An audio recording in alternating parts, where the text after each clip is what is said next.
Nous avons besoin de la présence de Dieu. Quand Jésus est au milieu de nous, il accomplit des miracles. Il transforme nos cœurs. Il guérit les malades. Et il nous donne la joie, il nous donne la paix. Nous voulons qu'il règne, qu'il continue à régner au milieu de nous. Qu'il demeure sur son trône. Dans chaque détail de notre vie. Dans chaque détail de notre vie.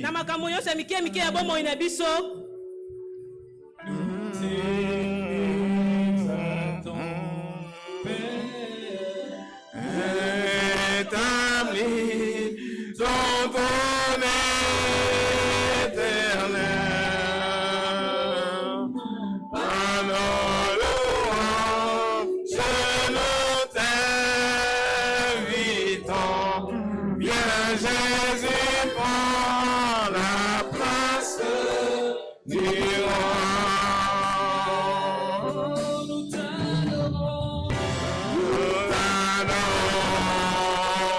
nous t'exaltons.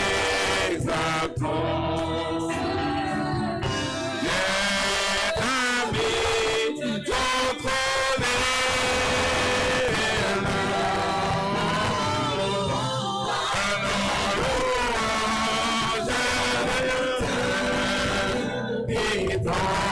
Viens Jésus, prends la place du roi. Bien-aimés, pendant que nous chantons ces cantiques, ma prière est que chacun de nous invite Jésus dans son cœur. Invite Jésus à l'endroit où tu as le problème. Ça peut être dans le mariage. Ça peut être le travail. Ça peut être un problème de santé. Nous invitons Jésus dans nos vies. Qu'il manifeste sa gloire. Qu'un miracle se produise dans notre vie.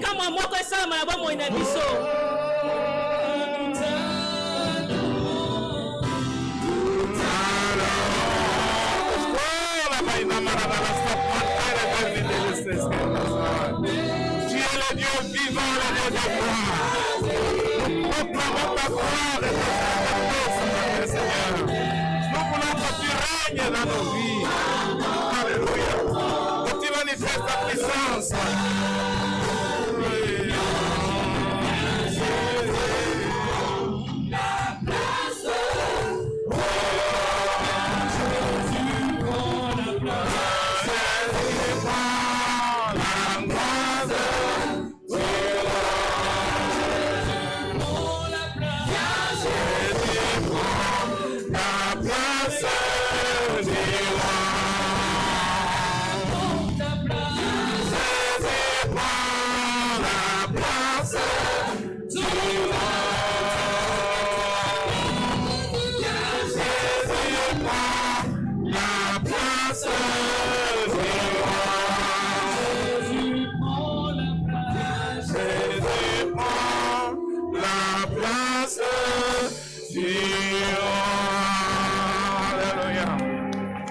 Alléluia. Merci. Alléluia. Merci. Nous pouvons nous asseoir.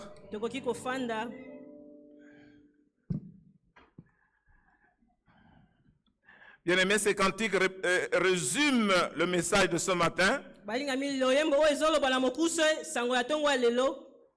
La présence de Jésus dans nos vies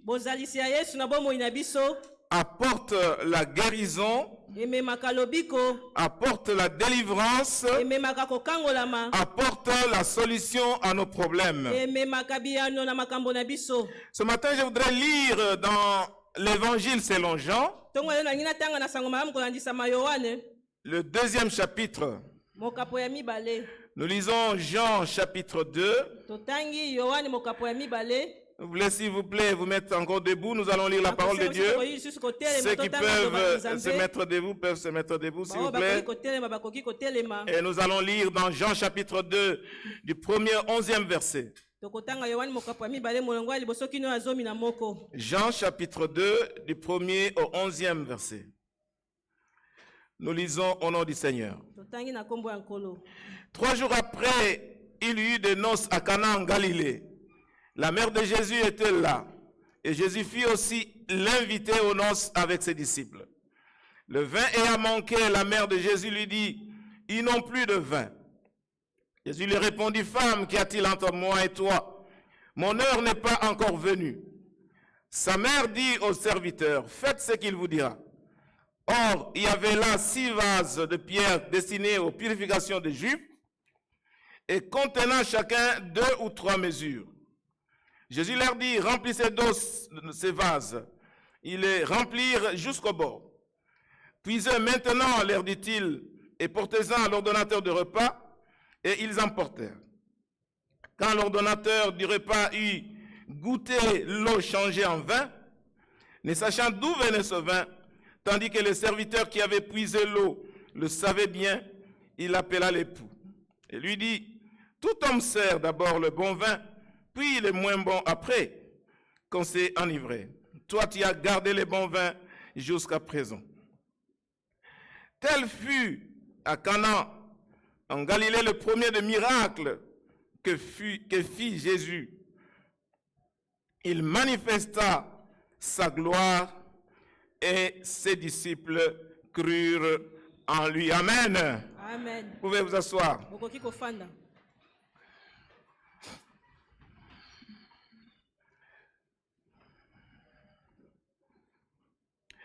Bien-aimés dans le Seigneur, comme nous venons de lire, ce texte nous parle de l'un des premiers miracles que Jésus a accompli à Cana en Galilée. Et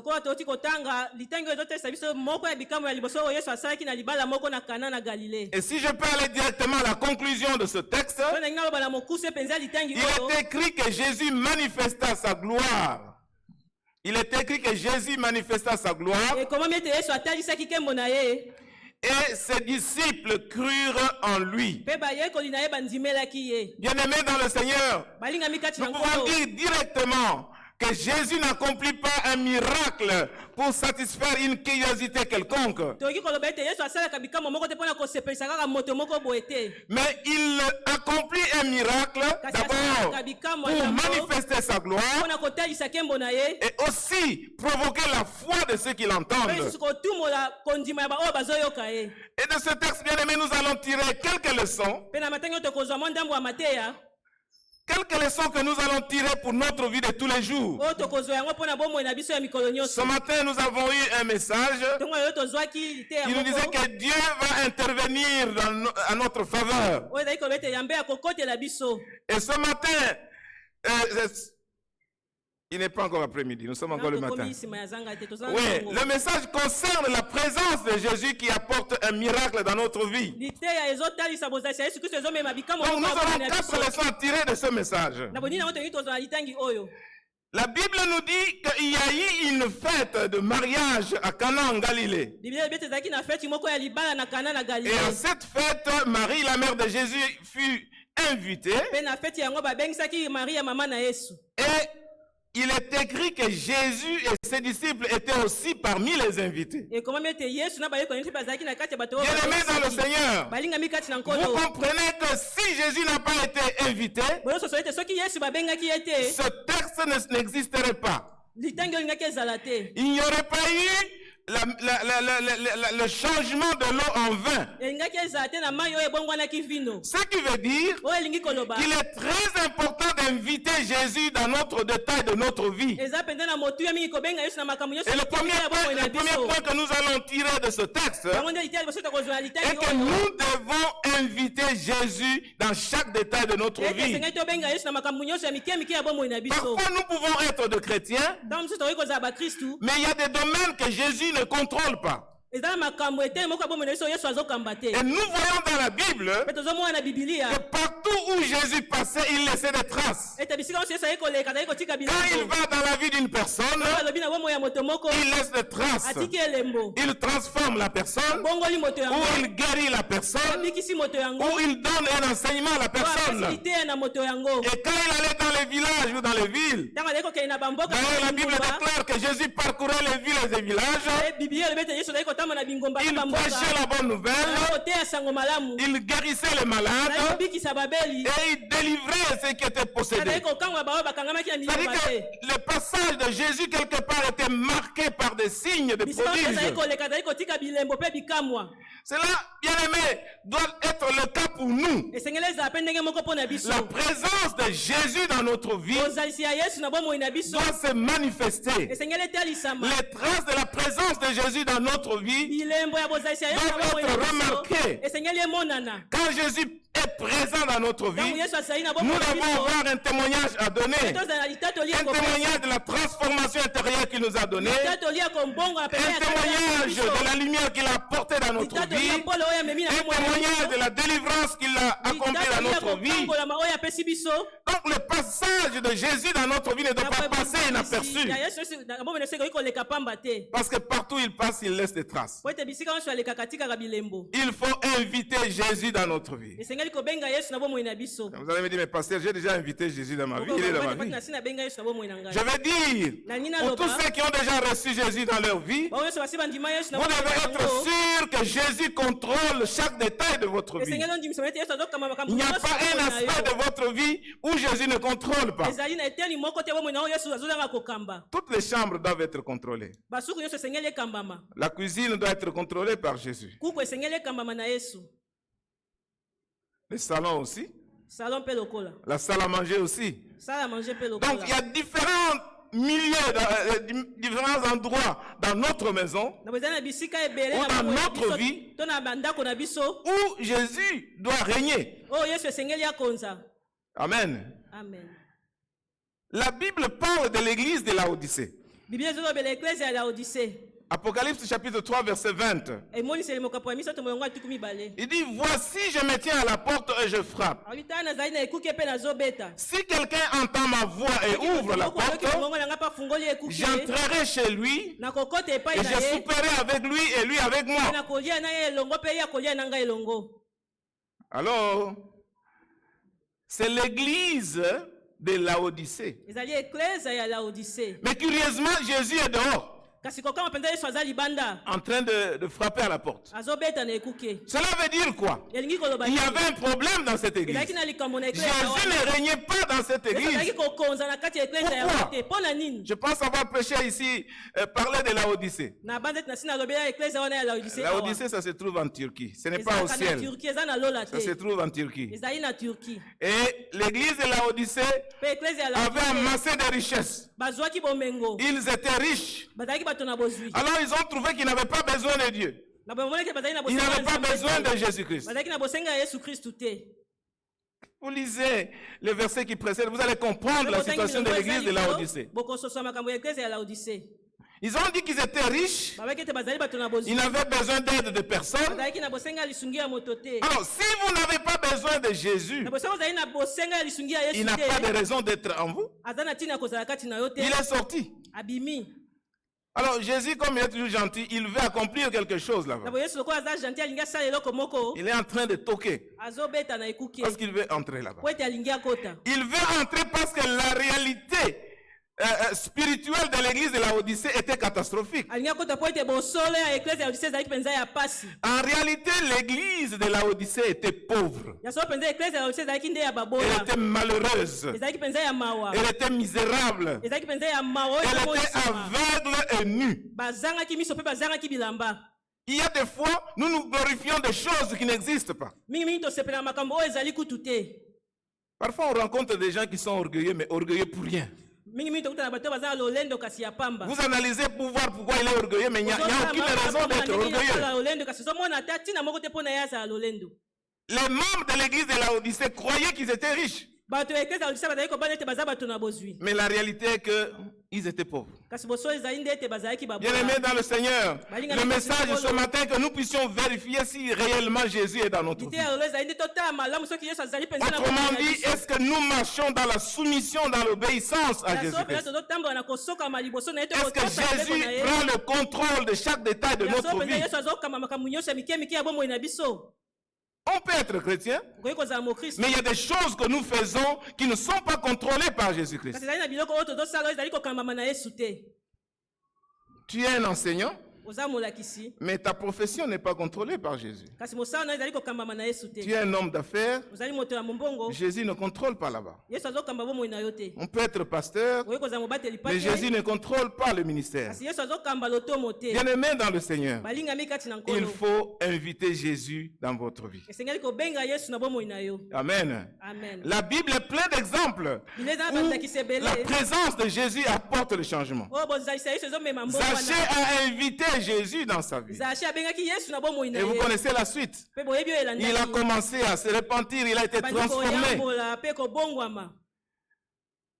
Jésus est allé dans la maison de Pierre. Et sa belle-mère qui était malade a été guérie. Bien-aimé dans le Seigneur, partout où Jésus est passé, il y a des signes, il y a des traces de son passage. C'est très important pour nous de nous poser la question de savoir quels sont les signes de la présence de Jésus dans ma vie.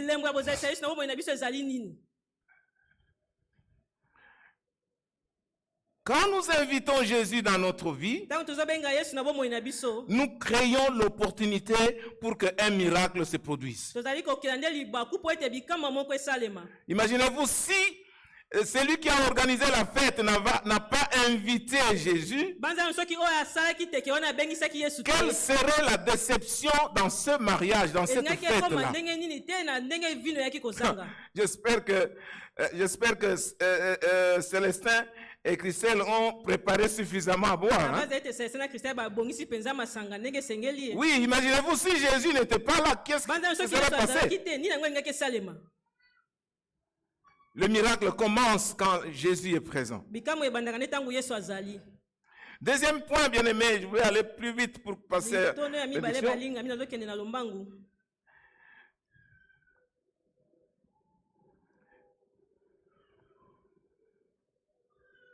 Le verset 3 dit ceci: le vin ayant manqué, la mère de Jésus lui dit, ils n'ont plus de vin. Et le deuxième point que je note ici est qu'il faut apporter nos besoins à Jésus-Christ. Dans notre vie de tous les jours, nous rencontrons des problèmes de tout genre. Ça peut être des problèmes financiers.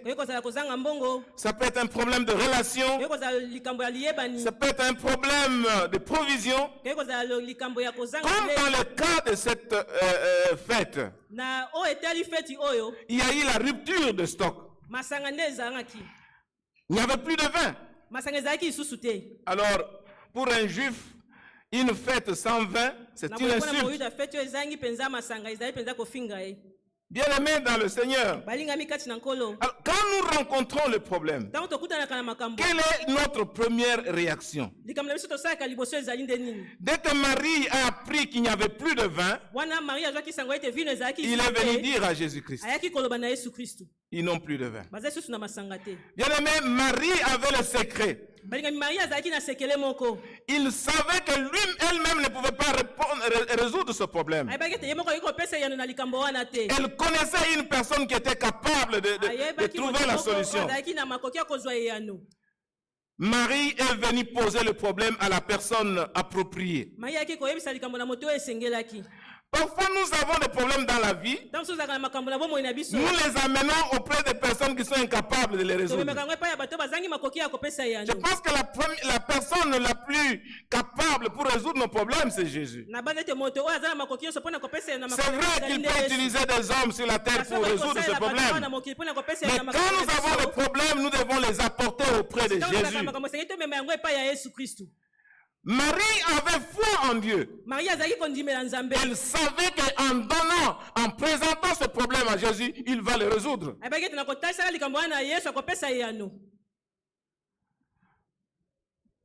Marie a prié. Et elle a prié avec foi. Donc le deuxième point que nous devons noter dans ce passage est que nous devons prier à porter le problème à Jésus-Christ. Mais regardez la réponse de Jésus. Des femmes, ce n'est pas le manque de respect. Hein? Je pense que ceux qui parlent swahili peuvent bien comprendre. Quand on dit, on appelle une maman Bibi, c'est une parole de respect, à moins que je me trompe. À moins que je me trompe. Mais quand Jésus appelle sa mère femme, ce n'est pas un manque de respect. Il dit, femme, qu'y a-t-il entre toi et moi? Mon temps n'est pas encore arrivé.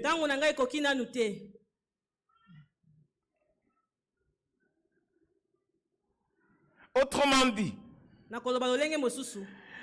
l'ordre du jour ou dans les choses à faire de cette journée-là, Jésus n'avait pas prévu la transformation de l'eau en vin. Amen.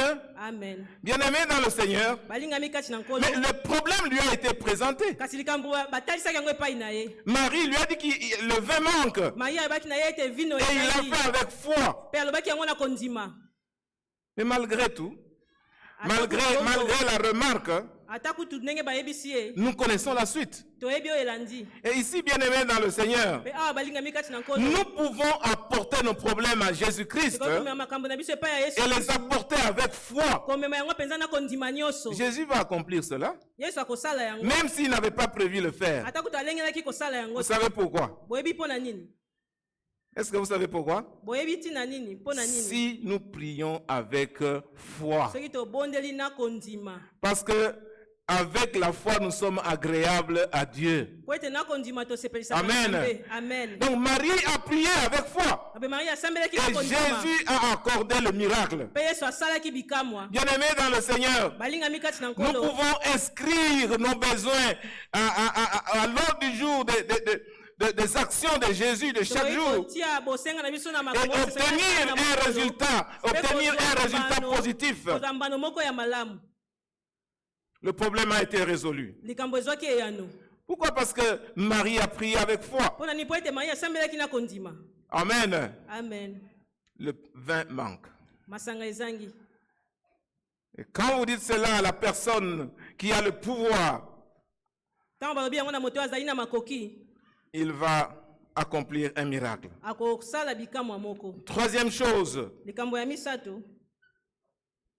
après avoir dit à Jésus qu'il manque le vin,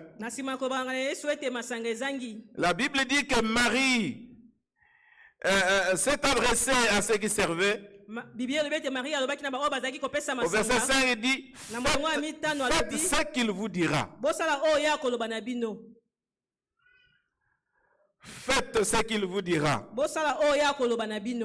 Et la suite dit ceci. Or, il y avait la 6 vases de pierre destinés aux purifications des Juifs.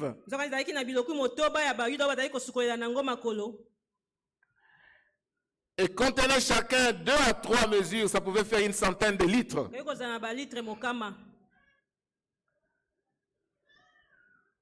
Il fallait donner ces vases-là à Jésus-Christ. Et le troisième point que je vais noter, bien-aimé dans le Seigneur, est qu'il faut donner ce que nous avons à Jésus-Christ. Le miracle s'est produit quand nous donnons à Jésus ce que nous avons. Il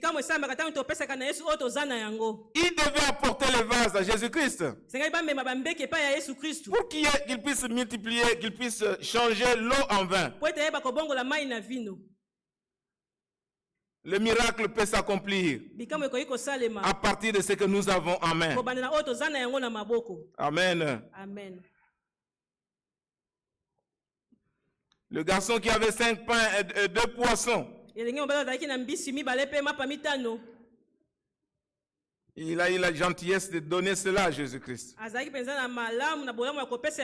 Et le miracle s'est produit. Moïse avait un bâton à la main.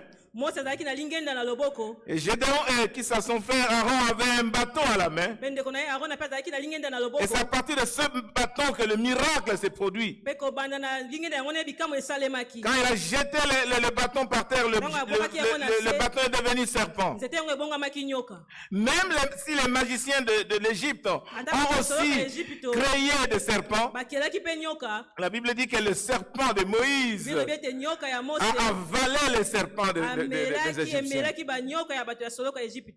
Bien-aimé dans le Seigneur, tu veux un miracle, donne d'abord ce que tu as. Donne tout ce que tu as. Et là, le Seigneur va accomplir le miracle. La veuve de Sarepta, dans 1 Roi chapitre 17, quand elle était rencontrée par Élie, et Élie lui a demandé de lui donner à manger. Il dit que j'ai juste une petite portion de farine et un peu d'huile qui reste. Je vais faire un gâteau pour moi et mon enfant. Après avoir mangé, nous allons mourir. Élie a dit, va faire ce que tu as dit. Mais apporte-moi d'abord à manger. Et la Bible déclare, quand cette veuve a donné ce qu'elle avait, le peu qu'elle avait, elle a donné à Élie. La farine n'avait jamais manqué. Et l'huile n'avait jamais manqué. Toute la durée qu'il y avait la famine dans ce pays. Bien-aimé dans le Seigneur, les simples choses, les petites choses, les faibles choses, des personnes incapables, placées entre les mains de Jésus-Christ, et peuvent accomplir de grandes choses. Nous pouvons offrir notre petitesse à Dieu, et il va accomplir un miracle dans notre vie. Nous pouvons offrir des petites choses à Dieu, et il va les rendre grandes.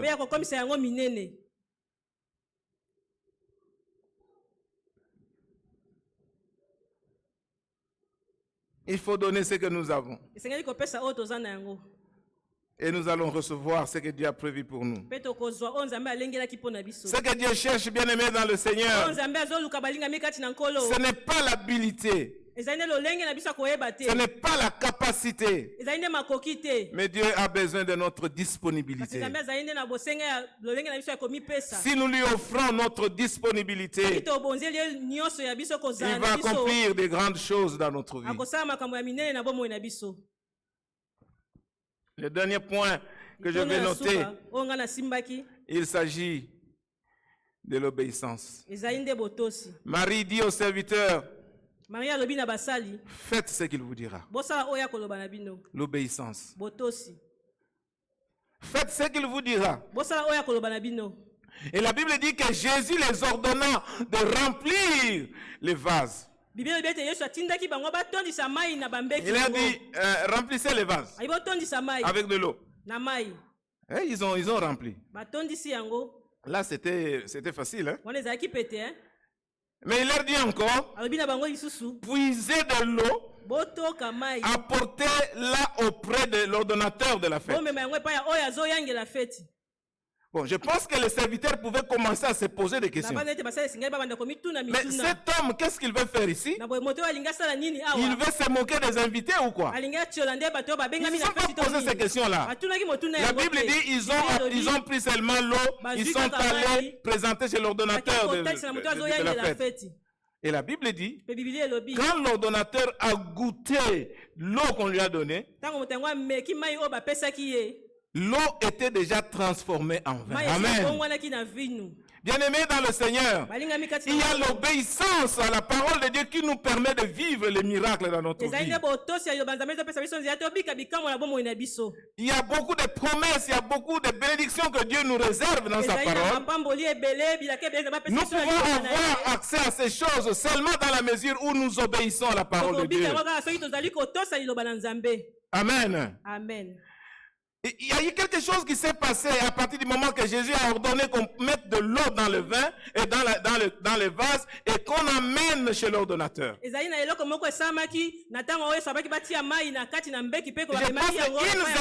une seconde avant que l'ordonnateur puisse goûter l'eau, il y avait déjà une transformation, un miracle s'était produit.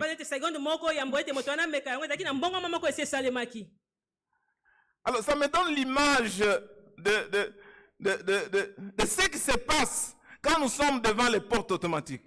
Supposons qu'il y a une porte automatique devant nous et nous sommes là. Nous cherchons la clé pour ouvrir la porte. Et puis on vous dit, allez, vas-y. Hein? Vas-y. Et puis vous commencez à réfléchir. Mais comment je vais sortir alors que la porte est fermée? Il y a un secret là-bas. Il y a un secret. Ce que vous devez faire, c'est de commencer à partir. Quand vous entrez dans le périmètre où il y a le censaire, le censaire va te détecter et la porte va s'ouvrir. Donc, bien aimé dans le Seigneur, la porte peut être fermée. Mais si le Seigneur vous dit de partir, d'avancer pour sortir, donc il y a la foi qui doit être mise en jeu. Mais il faut obéir. Donc quand vous allez commencer à partir, et vous avez l'impression que vous voulez cogner la tête à la porte, non, le censeur va faire son travail. Dès qu'il vous détecte, il ouvre la porte. Et le miracle s'est produit. Bien-aimé dans le Seigneur, la foi obéissance. C'est dans la mesure où nous obéissons à la parole de Dieu, dans la mesure où nous nous mettons en action, que nous allons voir les miracles se produire devant nous. Si nous attendons et nous voulons que tout se passe déjà avant pour être sûr, rien ne va pas se passer. Allô? La foi obéissance. Il faut obéir. Donc cette foi-là suppose l'obéissance. Elle suppose l'action. Elle suppose aussi le mouvement. Il faut avancer pour que le miracle puisse se produire. Je vais terminer par la conclusion. Et cette conclusion-là, je regarde à Célestin et Christelle. Mais vous vous rendez compte que ce texte, c'est un texte qui concerne le mariage. Mais quand vous lisez, vous vous rendez compte qu'on ne parle pas de mariés. Je crois que quelques-uns parmi vous ont commencé à dire, mais le pasteur Mpinga, c'est un culte de mariage qui ne parle pas de mariés. C'est un culte combiné. Chacun doit avoir sa part. Maintenant, je me tourne à ceux qui vont se marier. Amen. Amen. On va vous bénir tout de suite là. Et vous allez commencer à vivre ensemble. Mais je vous garantis que les problèmes vont venir. Je ne suis pas un prophète de malheur, mais je vous parle seulement de la réalité de la vie. C'est ça.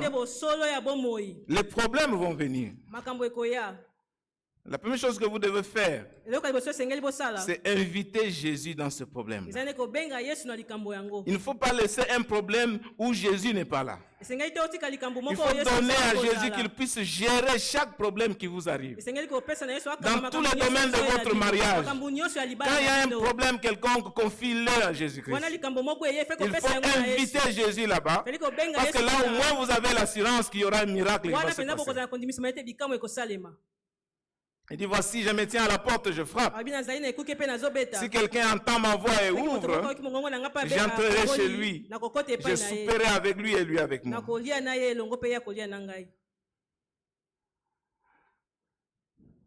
Invitez Jésus à la cuisine. Invitez Jésus à la chambre. Invitez Jésus à l'école de finances. Invitez Jésus partout. Et un miracle va se produire quand il y aura un problème là-dedans.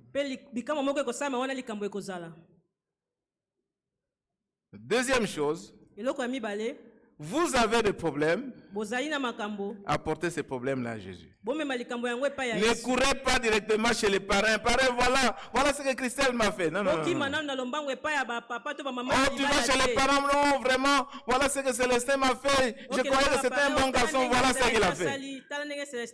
Non, non. Il faut amener ce problème-là, c'est Jésus.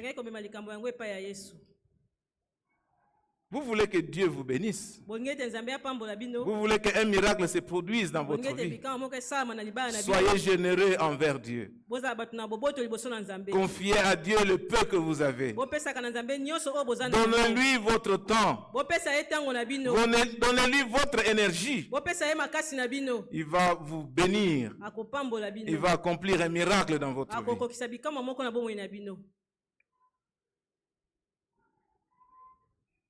Quand il y aura des problèmes, il faut écouter ce que le Seigneur vous dit.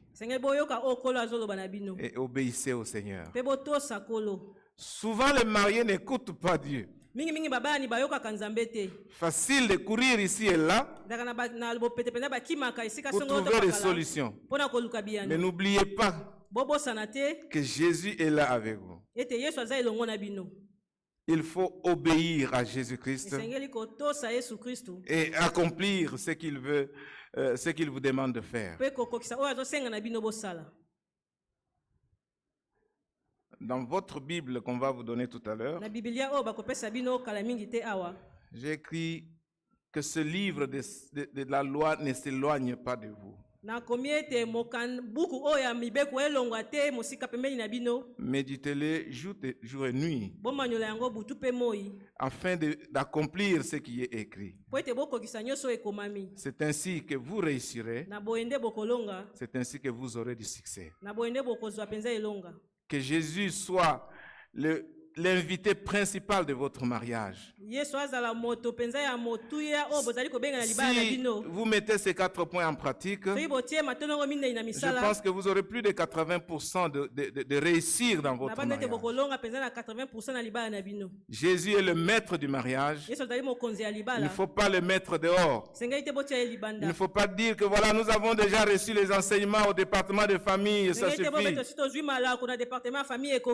Invitez Jésus dans votre vie et apportez-lui tous vos problèmes. Il va accomplir un miracle pour vous. Vous serez bénis et vous allez vivre un mariage heureux. Que Dieu vous bénisse.